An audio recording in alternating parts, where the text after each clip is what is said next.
Hey Richard, it's Dallas. Hey, I just want to kind of give you an idea on this blazer we told you about. I actually had this one for a little bit, but I think it will work perfect for your build, and just a couple reasons why. Obviously, you can see we already started a full cage in here, which we talked about if we're going to do those third row seatings. We need something like this done to make sure everyone's safe inside. I went ahead and put the Denali seats back in here just to kind of give you an idea. They sit right in between the two fender wells, you know, the rear wheels. And it looks fine. I mean, there's actually about 3 or 4 more inches. I mean, they could be a little bit bigger, so we're not going to have to cut or modify any of the inner fender or the wells at all to make this work.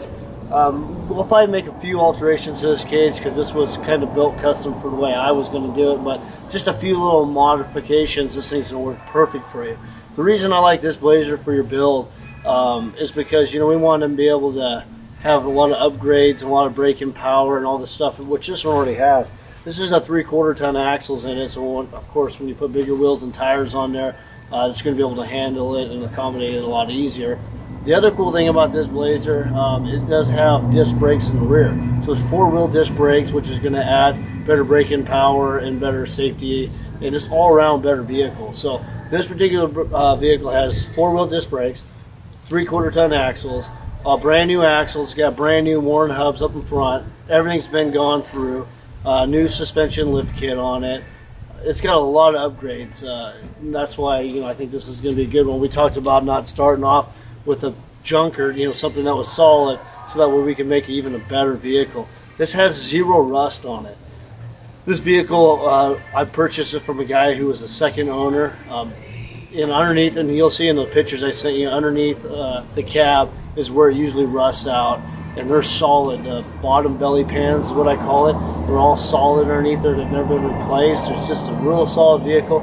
Body work is very minimum on this. There's no major dents or any signs of it ever being in an accident. So do black on black look. It's going to be a lot easier. We're going to get a better fit and finish. We're not going to have to worry about tweaking stuff or cutting panels out and replacing or whatnot. Doors line up really nice and easy. As you can see right now, I mean, it was jammed. It was going to be a Kawasaki orange. Just the guy I got it from started that, but as I started mocking everything up, I just kind of kept it that color just to get everything where we're going, and obviously we'll have to finish it for you. But you'll see inside here there's no rust, very clean. The doors shut really nice and smooth. All the body lines line up really nice and easy. It's not all tweaked out. No signs of being like off camber or you know, body twisted or anything like that.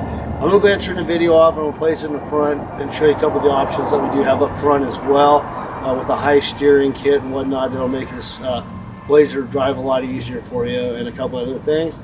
And then we'll just talk about this blazer, see if this is going to work for you. All right, Richard, we're going to talk about the front a little bit. Obviously, you're going to go see the core support is really solid. There's no rust anywhere inside here. Typically, they rust out by the battery tray. The acid and whatnot leaks onto it and it burns holes in it. These are the actual stock inner fenders. Still has the sticker kind of on it.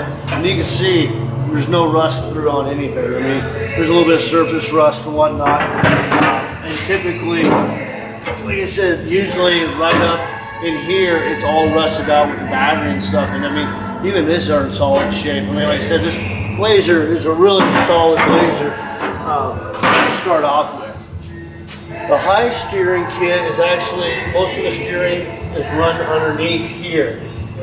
Well, when you convert it to go up on the top, it adds better for handling, especially with bigger tires. It's a lot better way to go. It's about a $1,200 upgrade, which I already did because I was going to make this my personal vehicle. And that's why a lot of this has been done. We already have the braided brake lines going down. A lot of the hard work and the thought process has been done on this blazer because I was going to make it my daily driver. And we put this 454 in here. It's not a new motor.